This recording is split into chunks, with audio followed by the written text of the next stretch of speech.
And we are live, the Nonprofit Problem Solver podcast here on YachtMe virtual events platform.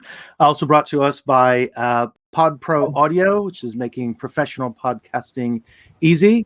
So welcome, Tamsin. How are you? Good. Nice to see you, Kev. Yes, thanks very much. It's a lovely spring day. So we're going to be talking about what makes bad habits easy and good habits hard. But before we do that, do you want to tell us a little bit about yourself and where we can find you online and any sort of packages or training or programs that you have to offer?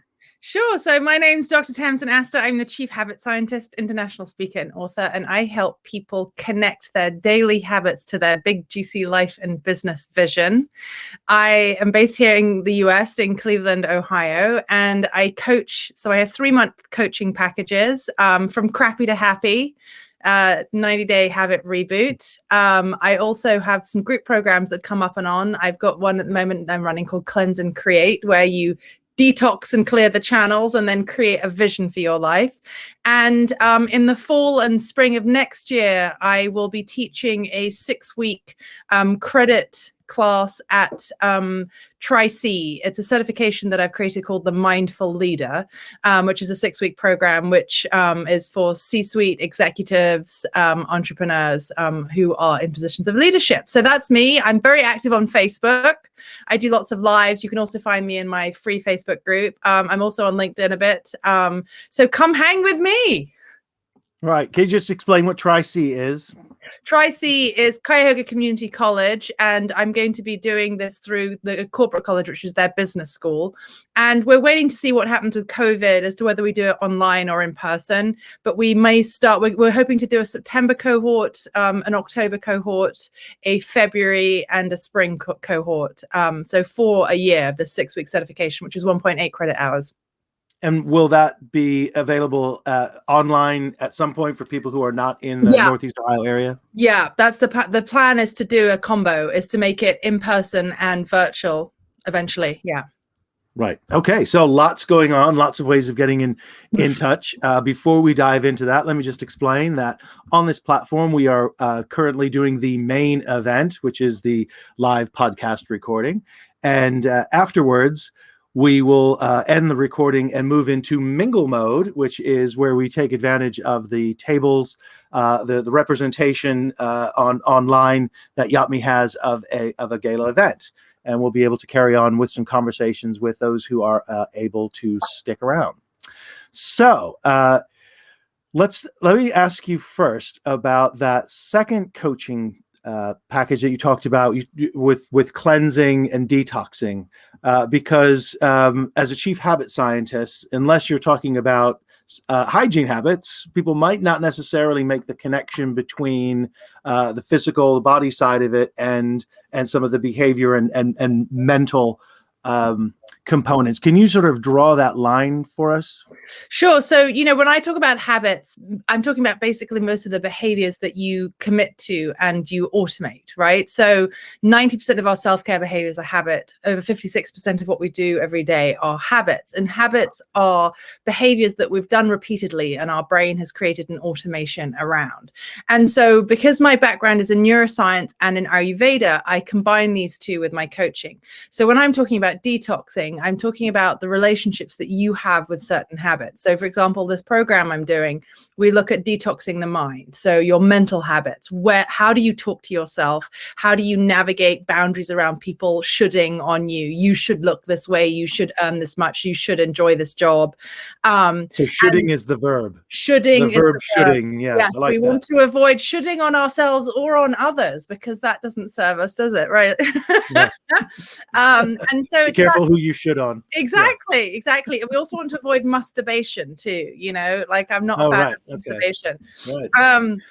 We have a whole new lexicon here. I know, and right? It's great. Right. Okay. So detoxing is really, one of the reasons I help my clients detox a lot. And it's not just like green smoothies, although I'm a big fan of green smoothies. It's about clearing the decks, right? Because when you make space and you evaluate how you're behaving or how you're not behaving or how you're showing up for yourself, it makes it easier to listen to yourself, to your gut, to your intuition, to being in this place makes me feel safe. doing this work is fulfilling. Being around people like that make me happy, right? Because what I found long term is that if people are not connected with their habits and they fall off their habit wagon, it's partly because they're not able to truly gather that felt data, right? So I talk about qualitative and quantitative data, like what's the number on the scales, the number in the bank account, the number of clients, the number of emails, the number of people you employ, right? And then there's how do I feel about these things, right? Mm-hmm. And which do you emphasize, or is it about getting a balance between the two? We need both. And our society tends to frown more on the felt piece because we're taught to sort of suck it up and perform, right? You are a mother, you should do this, right? You are married, you should do this. You do this job, you need to do these tasks in this job, rather than is this in my zone of genius? Do I enjoy it? I mean, one of the things I find interesting is I often, when I do consulting with organizations, do Gallup strengths, and I help them have conversations around what their innate strengths are. And it's always interesting to me when people go straight to the things that are the bottom of their list, you know, and I say, look, let's focus on what you're good at and build your life around what you're good at and build your business around what comes naturally to you, and be aware of what you struggle with and what's not an innate strength, and find people to support you rather than thinking, oh crap, I need to get really good at that too, you know? Yeah, that's exactly what we in nonprofit problem solve. We have something called the impact superpower, and that's it. That's exactly that. Is that strength that is going to lead to impact more directly, or faster, or easier, and getting people not to try and do it all, but to do the things that they're really good at and backfill with the things that they are not so good at. Right. And part of that is ego too, is we have to let go of this idea that we have to be brilliant at everything, you know, and just be like, this is what I'm good at. You know, so for me, for example, when I started as an entrepreneur, I was like, I have to do everything. And then after a while, I was like, I'm the activator. I'm the big thinker. I'm the person. I hate doing all the nitty gritty, you know, like that does not excite me. Like I've done it. I did a PhD in neuroscience. I had to do nitty gritty, but do I enjoy it? No. So now I delegate the nitty gritty. Right. It's interesting. So one thing, I do a clubhouse room on impact superpower every week, and the people are very eager to share the sort of superpower or strength that's on their resume. But what we then pull out are the things that they take for granted. And here's the reason I'm spending some time on this: is this is basically comes into this habit notion, is the stuff that they do automatically that comes really easy to them, that they therefore don't value. Right. And it's interesting that say, for example, you and I mean, we know each other personally, so we know that we socialize, we like to meet new people and so on. And we also know that there are people in our lives who shirk at the idea of going out and meeting people. They don't like that sort of thing. And you know, in a professional capacity, that could really frighten people. They don't want to necessarily learn how to flex that muscle because it doesn't come naturally. But if it's a superpower for you, or if it comes easily and naturally, you sort of discount it because you didn't have to do any work for it. It's not something that you had a skill you had to hone. So to me, there's something there about habits. It's neither the good or bad habits necessarily, but it's something that we take for granted. Right. And it's you know, it's for learning to articulate that. I mean, so that's one of the reasons I always say to my clients, like, gather the data, right?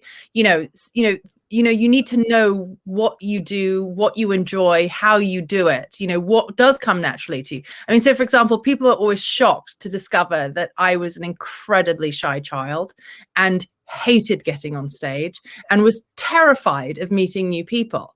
But, you know, that was something that I cultivated because, you know, I knew that was a part of me, and I needed to just get over the fear around it because I knew that I wanted to engage in the world in a broader sense. So I took on jobs as academics, as adjunct lecturer, you know, early on in my career, so that I could put myself into a situation of standing up in front of people on a regular basis to sort of, you know, to dull the pain of that. And now I love it. Now I'm like, this is what I want to do all the time. So how would people distinguish between things that they aren't good at and don't enjoy, possibly because of this really deep born fear, but it's something they could be good at if they overcame the fear in the way that you described? Or is it something that they're just never going to be good at? Right. So I think for me, it's about what your bigger life vision is, right? So if you have a vision of sharing a message and you know that there's a particular way to do it, I encourage people to try and figure out how to build the skills to do that, right? So maybe the way that they share it is through writing. Maybe they share it through, podcasting. Maybe they share it through being on stage, right? There are lots of different ways to share your story, and there isn't necessarily one way is the right way, right? But if you are clear on your bigger mission and the value you are bringing to the world, you need to figure out a way of getting it out there, right? So that's part of it, is that if it's just kind of like, I feel like I should be good at public speaking because like that's a skills check I want to check on my resume, that's different from I've got this message about whatever it is that I need to share with the world, right? And I think that's one of the reasons why Clubhouse is doing so well, is that a lot of people are uncomfortable being on camera, right? And Clubhouse is great because you can be in your pajamas, for all anybody knows, while you're having these conversations, and you're not thinking, do I have spinach in my teeth? How's my face look? When did I last get my hair cut during COVID, right? Right. So at the risk of totally geeking out on habits, which I could do, and we could do this, is that this idea of a bigger life vision is leveraging that future identity as an intrinsic motivator. That's really, I think, what you're getting at. And so, again, at the risk of geeking out on the habit stuff, let's just couch this in nonprofit terms, because I know you as a consultant and coach work well beyond just nonprofits. You work with lots of different types of organizations, but I want to couch it in those terms. One of the challenges, a key challenge for nonprofit leaders, is burnout. So trying to do everything, and so that's one element. But there are also certain habits around the way we structure and look at our work, and there's some basically industry self-talk about the way we have to raise money, or the way that we should be looking at our programs, or looking at partnerships, or the interaction with the board, that are sort of, you could say, popular wisdom, or just the accepted ways of doing things. Some, it's a cultural phenomenon within nonprofits, and some of those are bad habits easy and good habits hard. So just bearing that context in mind as best you can. Let's talk about why are bad habits easy and good habits hard.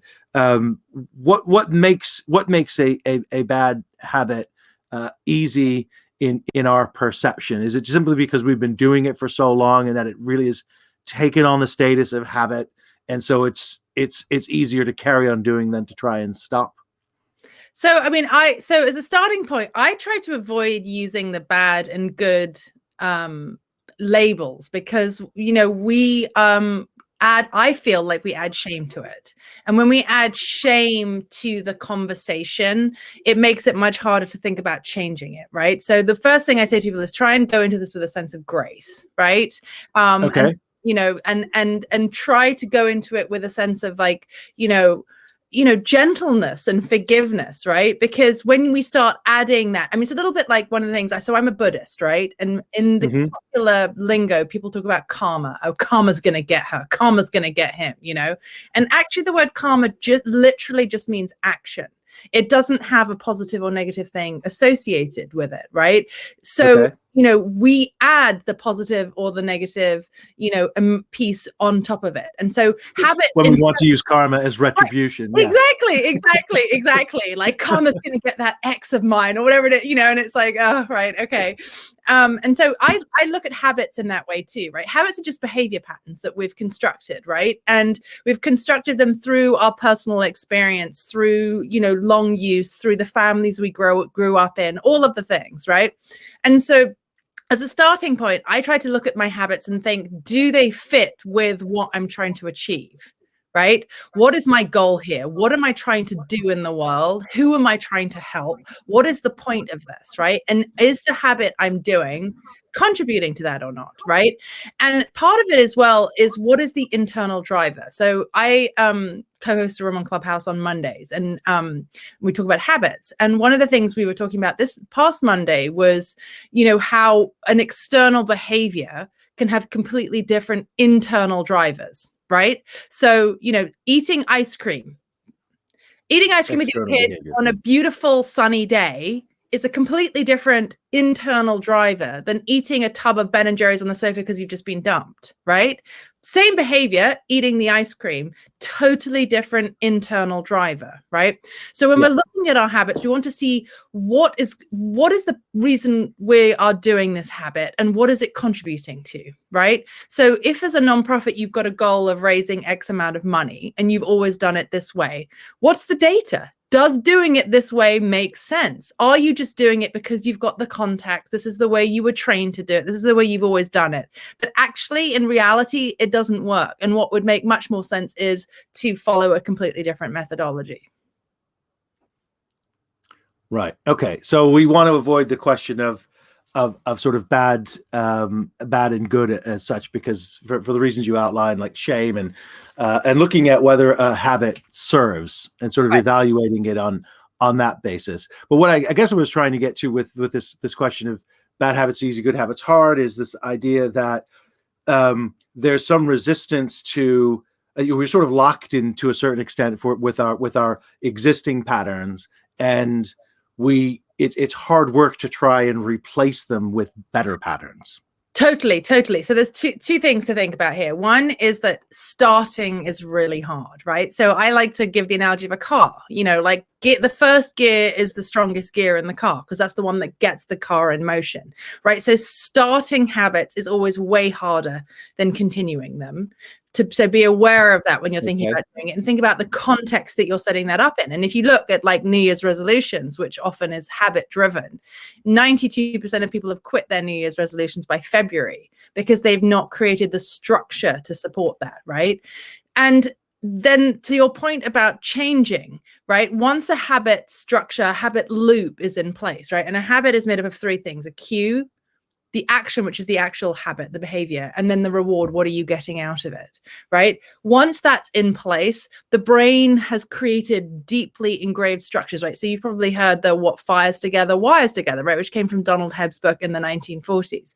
And it's basically like, like the insulation on the cable charging my laptop, right? The rubber or the plastic on the electric cables allows it to travel more quickly. And so when you do something repeatedly, that is happening in the brain. It's called myelination, right? So once a habit cycle is deeply embedded, getting rid of it is really hard. It's like the ancient yogis used to talk about it as like a groove in the brain through the wheels of the cart horse, that had like what, because when they saw the brain, they saw all these like knobbly bits and they were like, oh, maybe that's what that's all about, right?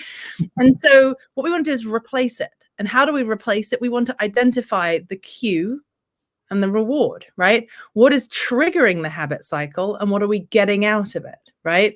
Are we doing this because X, Y, Z, right? What is the reason for doing this?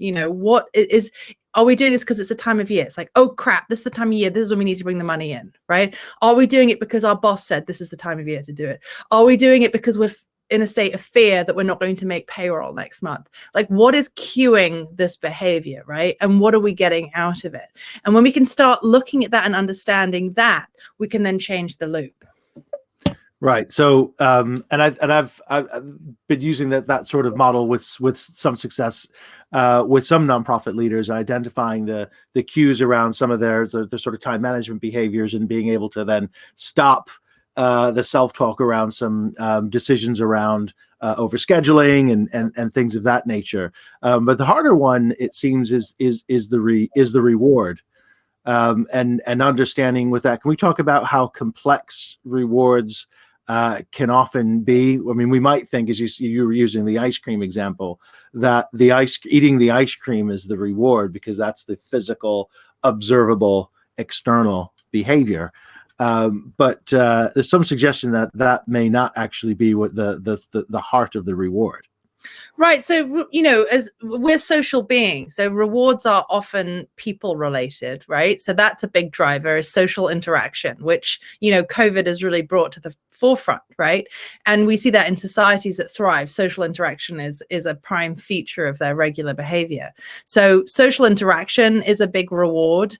A numerical change is a big reward. Like, when I do this, I bring in more money. When I do this, the number on the scales go down. When I do this, my Instagram followers triple or whatever it is, right? So numbers are a great reward. So there are a number of different ways, feeling in our body, right? Back to the detox thing, right? It's often when we look at our behaviors, it's related to how we end up feeling, right? Like, so do I feel better when I do or don't do that? Do I feel heavier? Do I feel lethargic? Do I feel energized, right? So part of it is learning to listen to it, right? Because again, we are very much led by the ought, right? Like you ought to do this, right? So learning to listen to what feels good for you is a big part of that. So the reward system is about you really understanding yourself and giving yourself the space to understand what feels good for you and recognizing that what feels good for you might not feel good for me, right? Yeah. Yeah. So if someone is, say, has a bad habit of staying up late, carrying on binge watching, we'll watch another episode of this series, or I died too early in this game on my Xbox. I need to go back and re-up and re-weaponize and see what I can do in this next world, or whatever it is that keeps you up till 2 and you wanted to go to bed by 11. And then you find, next night or same situation, you're ending up doing it again. So it's something you shouldn't do, and that you're going to feel tired the next day, but you sort of do it anyway. What's the feeling or reward in that sense? How should people understand that? Well, so you're getting you're getting the immediate gratification, but you're not seeing the future piece, right? So what I will often say to people who are doing that is I'll say, track it, for a couple of weeks when you go to bed at 10 and, how do you feel when you wake up in the morning? How many cups of coffee do you need to get going? Do you get out of bed without hitting the snooze button 3 times, right?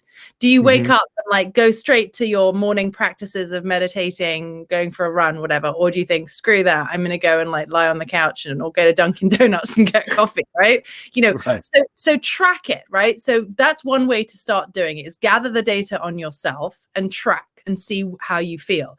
But that again ties back to the bigger vision thing. So I use a vision framework, which is a yogic framework, which includes pleasure, right? And pleasure for me is having a body that works, because I want to be that grandmother that chases my grandkids around. I want, when my kids leave home, to be able to jump on a bike, to be able to hike up Machu Picchu, to have the energy to do that, right? So what does that mean? That means for me going to bed. It means for me working out, even on the days when I think, F this, I just want to sit on the sofa because it's 20 below and it's snowing and I don't want to exercise today, right? So that's where you gathering the data on yourself and seeing what you're actually doing and how you actually feel when you do or don't do certain things, but then tying it to that bigger vision, what am I trying to do here and what's important for me, and does my behavior correlate with that or not? Yeah. So here's another geek out on habits. Tracking it and bringing it, and it's a great tool. The sort of diaries or of whatever it is that you're tracking, whether it's food, exercise, sleep, work commitments, those sorts of things. But what you're doing really is bringing the unconscious habit that you do in a fog without thinking into consciousness, right? And actually observing it. And that's how, for example, with the cues work, I've been able to help nonprofit leaders review the way they spend their time, because the cue for a decision to take another meeting or to take on another task or another responsibility is a lot of the shoulds and the self-talk they go through, and that is then the cue that gets them to overcommit or overschedule. Right. And so by bringing that into consciousness, they've been able to halt it and stop and then take more control of their own calendar. Yeah. But I think that's the really key to unlocking the habits, is to observe, is to not let it happen in this invisible fog. Absolutely. And and that's part of the thing about it too, is that where it's happening in the brain, right? So our brain evolved up and forward. So the most evolved part of the brain is right here, the prefrontal cortex. And the reason we want to look at the cue and the reward is that they're located here in the prefrontal cortex, whereas the actual habit part is in a less evolved, like the mammalian reptilian brain is much more involved in that part of the habit loop. So if you want to have access to changing the habit, you don't want to just use willpower on changing the behavior, which is where a lot of people go wrong. They're like, I need to just change this behavior. And so they're like, I'm going to do this thing, and you like muscle through it, and willpower's like a muscle, right? Exactly. I'm just going to, rather than going, what is cueing it, right? Why am I doing this? What are the people around me doing or not doing to support this? You know, how am I feeling when I do this? Like, what am I getting out of it, right? And so when you start looking at the bits on either side of the behavior, that's where the gold is in terms of changing it. Right. Okay. So what do you advise people to do when they identify something? And if you forgive me just for the moment, we'll call it a bad habit. Just to use the sort of common term. And I appreciate what you're saying about approaching it with a notion of grace and forgiveness and gentleness and a change mindset and so on. But people are determined to address a bad habit. What's the first thing they should do? So the first thing they should do is they should articulate it, like break it down. What's the cue and what's the reward, right? So for example, if you have this habit of, you know, your day finishes and you walk into the kitchen and open a bottle of wine, and before you know it's 9 o'clock, you've drunk a bottle of wine and you've eaten a pizza and watched 4 episodes of, I don't know, Queer Eye, right? Rather than, you know, going to the gym, walking the dog, making a green smoothie for the morning, and, you know, whatever else it is, right? Reading yourself. Speaking to your children. Yeah, exactly. All of the stuff that we're supposed to be doing, right? Yeah. So you think, okay, well, how can I change that? So you think, okay, so the cue is I walk into the kitchen, I've finished my business day at 6 o'clock, say. What cue could I do instead? So you might say, okay, I'm going to put in the entrance to the kitchen, pair of running shoes, a nice my you know, Bose headphones, and a water bottle. Right? So you walk into the kitchen, instead of going straight for the bottle of wine, there are your running shoes, there's your headset, there's your water bottle, you put on your running shoes and you go out the door, right? So you're changing the cue, right? So so you've still got this action, you've still got this behavior of like, I walk into the kitchen and what could I do instead, right? So it's breaking that cycle, architecting the environment so it looks different, it feels different, it's got a different scent to it. And it's almost sort of jarring your brain into to saying, wait, what's going on here? I can't just fall into my rut, you know, the cartwheels, you know, in the dirt. I've actually got to think of what is it I'm doing and make a conscious choice about it. Totally. So you want to notice, what's the cue? Is it a time? Is it a person? So for example, we see that with addiction, right? There's certain people will notice that being around certain people, you know, elevates their desire to drink, smoke, take the drugs or whatever, right? So it's like, okay, when I'm in these bars with these people in these environments, I, you know, do this. Or emotion is another cue, right? So when I'm feeling sad, when I'm feeling rejected, when I'm feeling lonely, when I'm feeling bored, I fill in the blank, right? I eat, I drink, I, you know, get on Instagram, I shop for shit I don't need on Amazon, whatever it is, right? So you identify what's the thing that's cueing that. So the first thing you need to do if you want to change that bad habit is to figure out why am I doing it?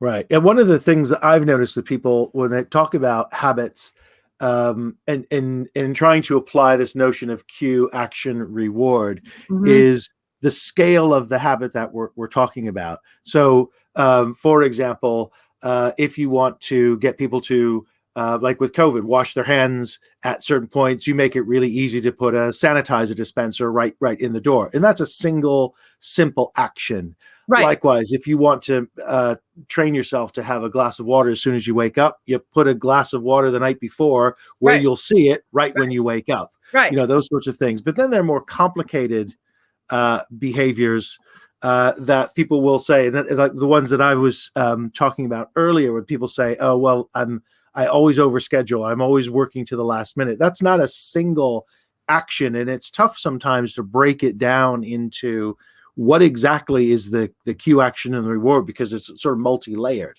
Right. And so that often one of the things about that is a sense of, you know, of sort of, so, you know, when I talk about detoxing the mind and your mental and, you know, navigating that, one of the things I talk a lot about that is boundaries. Right. And often people overschedule because of a failure of boundaries, because of an inability to say no, and remembering that no is a complete sentence, which is a really tough one, right?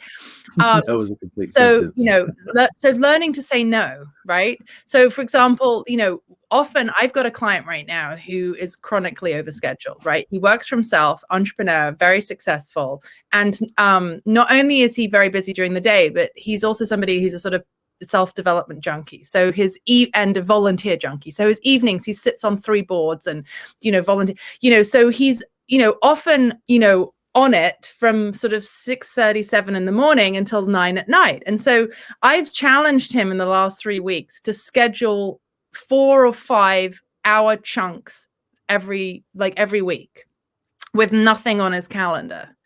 And what he has to do as he goes into that time is stop and go, what do I need right now? What do I want right now? What would fill my cup the most right now? Would it be to reply to that email that's been bugging me for the last days? Would it be creating that? Or should I just go for a walk around the park with my dog? Because actually I've been sitting on my butt for the last 6 hours. But actively scheduling space onto his calendar. So, when we get deeper, often one of the things that stops people from creating space is the fear of being with themselves, right? Which is one of the reasons that meditation is frightening for a lot of people, because they're like, I don't want to see what's inside there, right? So, Pandora. Right, exactly. So, I will encourage people to like forcibly create spaces where they have to reflect, but also peel the layers back, baby. Like, if you want to grow and evolve, like what's underneath that? Is the reason you're filling it in because of a fear of safety? Like, I'm not going to bring enough money, and that's why I'm constantly booked. Is it that people are watching me? And, if I have like blocks on my calendar, which are not like my assistants, my employers are going to think that I'm lazy. Like, what's driving it? So be willing to stop and look, right? It seems a chronic overscheduler, it could be at the risk of, when forced to take that hour-long break, think, okay, what do I need? Well, I need to fill my time. So rush off and do that. But then that tells you something else, right? You have to peel another layer back. But what I think you're getting at here, and again, I don't think this is geeking out too much on habits, but again, it's bringing into the consciousness, the self-talk. And I find a lot of people that I coach are unaccustomed to evaluating their self-talk. I mean, they self-talk at 1,000,000 miles an hour and take it on board, but don't consciously listen to what they're saying and critically evaluate it as though someone else were saying that to them. Right. Totally. Absolutely. And that's part of the gathering the data, right? So we have to gather the felt data and the numerical data, right? The quantitative and the qualitative data. And we have to be willing to look at that and see how we feel, right? Because, apparently about 95% of our lives are driven by unconscious drivers, right? So if we're not willing to pull the layers back and see what's going on there and like figure out really what's going on inside there, what's driving that, then it's going to be hard to change the behavior, Yeah. And I think, for the last 10 minutes, I'd like to cover how people can take sort of more control. And I think what I'm hearing from you is that people who work with you and really want to dive into their behavior and their habits are really learning a new tool set to control their lives altogether. And it seems like if you start to gather the data and detox your mind and start to evaluate your self-talk and so on, you can't really go backwards from that, can you? No, and you will fall off the wagon, because we all do, right? But the thing to notice is you get back on much more quickly, because you're like, oh, look, here I am. I fell off it again. What do I need to do? Okay, what do I need? I need to blah, blah, blah, blah, blah, blah, blah, right? I need to follow the steps and get back on it again, right? And not sit there going, woe is me, I screwed up again. Right. So for people who want to really take control of those habits and lay on good habits, I just want to throw in one question to see how your experience as a coach. I've heard from a lot of health and lifestyle coaches who told me that they've had very little difficulty working with clients and getting them to adopt new habits, whether it's around their work or their lifestyle, their relationships, or their health and diet and all the rest of it. But what then creeps up and what's challenging is that the bad habits or the previous habits that were no longer serving them, that they wish to relinquish or jettison, creep back in. Like there's some gravitational pull in the old ways of doing things. Yeah. And so one, do you see that and experience it? I assume you're going to tell me yes. Then what do you do about it? And I'm sure you've got a solution. So I'd like to hear that, because that seems to me a real key for people, taking this lifestyle change to control their habits and make them work for them rather than against them. Right. So yes, of course, that happens to everybody. And the first thing I'll say to people is like, is what are you getting out of it? Why are you doing this? What is the point here? Right? Can you articulate that? Is the overeating, the not, the staying up late, the not calling, like what's driving this? Right? The return to the old ways, if you will. Yeah. Right. Like, why are you falling back into this behavior pattern again? Right.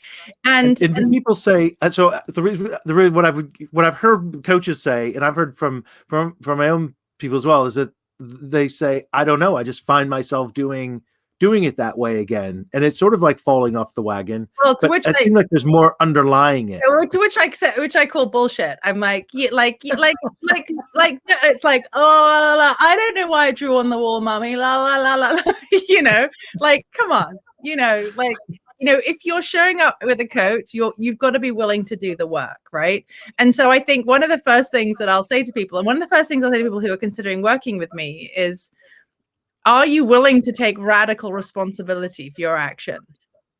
Because if you are blaming your situation on other people and the world and whatever, if you're blaming others, it's not going to work, right? So you have to stop and take radical responsibility for your own experience and then figure it out, right? And maybe, the reason let's take food, because food's an easy example. Maybe you've committed to being vegan, 5 days a week and eating like fat-free vegan, really healthy. But by Friday, you're like, mother of God, I want a steak, right? And then you go out and you get a steak or like a Philly cheese sub, or like, you're just like, give me the carbs and the fat and the animal protein, right? And you're just like, so then maybe you stop and you go, well, maybe I'm not getting enough of the right ingredient. Like maybe I'm not getting enough iron. Maybe I'm not getting enough fat. Maybe I need to change what I'm doing. Like one option would be. Another option would be like, who said I had to be vegan 99% of the time? Can I eat a burger on Friday nights and go back to being vegan again on Saturday and be okay? Like, can I be flexible about this? Right. So, let's look at why we're falling back into this behavior again. And what are we getting out of it? Right. What is the point of this? Is it because, Friday night is when I go out with my friends and we hang out, and I don't want to be the one sitting at the table eating goddamn celery sticks while they're all like sitting there, sinking their teeth into a great juicy burger, right? Yeah. So again, you're looking at what's going on, right? But it's also who's controlling the agenda, isn't it? Like who decides what's right for me? Do I do it, or is it, these shoulds and the masturbation and the shooting on me? And the environment, like where am I operating, right? So one of the things that I also do in the detox piece with my clients is let's detox our space, because space has energy, right? And, if you walk into a room and you're trying to work in it, but it's got recipes and like divorce papers and like your kids are on the floor and like 6 empty coffee cups, maybe you'll just be like I can't do it in the space. Like these things are all triggering memories and thoughts and like productivity issues that, you know what I mean? Right. So it's like, what's going on in this? So what's the environment too, because environment is huge. And we've seen that through like evolution. Like if you look at the countries where, they got political structures in place and they created organized farming. Why were they able to do that? Because the environment suited it. Look at somewhere like Greece and Italy. They had temperate climates, they had access to water, access to plants, and it was easy to create a structure because of the environment, right? You could then create communities, you could create societies, rather than being in a great savanna where you couldn't access water, right? For example, right? Right. So, okay, I think I get that. Last thing then is once you have worked with a habit expert, which we would all recommend, and sort of improve the control you have over your life and so on. When you want to install, if you will, or adopt good habits, habits can be really, really helpful and positive, because once you've identified what you can routinize, you then free your more creative brain up to address problems. Right. And again, another overscheduling thing that I found with people is that actually they had certain habits, but they also lacked other habits that could have structured their time in a different way. Totally, because we make 35,000 decisions every day, right? And that's one of the reasons this work is so important. When we make 35,000 decisions every day, if we can automate and create routines and create habits that we don't have to think about for the stuff that we know we need, the things that we know we need to do, whether it's billing, whether it's fundraising, whether it's going to the gym, whether it's prepping food so that you don't call the pizza or Chinese or Indian takeout on Thursday night. When you put those things in place, you reduce the decisions, right? So the ultimate kicker really is that routines and habits create freedom. But you just have to sort of get over yourself, right? Because a lot of us are like, I don't want to plan that out. I don't want, it just feels really boring and middle-aged. Like, who wants that, right? So we have to kind of get over that and realize that freedom is created by the creation of these habits. We overvalue spontaneity, don't we? Yeah. Right. So, you can weave that into it too, right? So, if you, for example, prep your meals, you can go, I've got 2 choices rather than 95 choices, right? Right. Yeah. And so last thing before I ask you to sort of give us another rundown of all the different things that you offer and ways to find you, is that, and this is just a teaser for another conversation that we'll have to have in future, which is, there is resistance to routines, as you said, of putting down the positive routines. And one of the biggest things I've seen people is the fear of those things not being right. What if the routine is wrong? And there's a whole basket of emotions around that we won't unpack. We'll leave that one sealed for another time. I want to thank you very much for this conversation we've had. I don't think we necessarily answered the question as stated, but that's okay, because we had a really good review of what habits are, what they aren't, and how to think about them, and some of the key points around taking control of your life by observing it and bringing it into consciousness and understanding what's going on and whether it serves you, and making those decisions for yourself. Is that a fair summary? I love it, Kev. Thank you. Okay, so where can people find you online, and what have you got on offer for folks over the next few months? So you can find me on my website, tamsinastor.com. I'm very active on Facebook, a little bit on Instagram, quite a bit on LinkedIn. I offer 3-month coaching packages where we do a lot of this work. We do a lot of this unpacking, and we one-to-one, correct? One-to-one. That's a one-to-one program. And I also offer regular group programming. I also do corporate consulting and training, and I'm going to be launching in the fall. We're going to be releasing the curriculum, I think, in July, for corporate college Tri-C here in Cleveland, which is corporate community, Cuyahoga Community College, the business school. And it's a 6-week certification, 1.8 credit hours, called the Mindful Leader. So I weave together my East and West. So I have a PhD in neuroscience. I'm trained in yoga and Ayurveda and mindset, executive coaching. And I weave all that together to help people figure out how to navigate their big, juicy life and business vision with the daily habits through a lens of Ayurveda, i.e. working in alignment with their strengths and energy rather than battling it. Fascinating. Okay. Always great to speak to you, Tamsin. And I'm sure there's some people waiting. What we're going to do now, as we do on to leverage the virtues of the Yotme platform, is we are going to bring this main event, the recording of the Nonprofit Problem Solver podcast, to a close. And those of the people who've been listening and joining us in the chat will be in their tables when we move to mingle mode.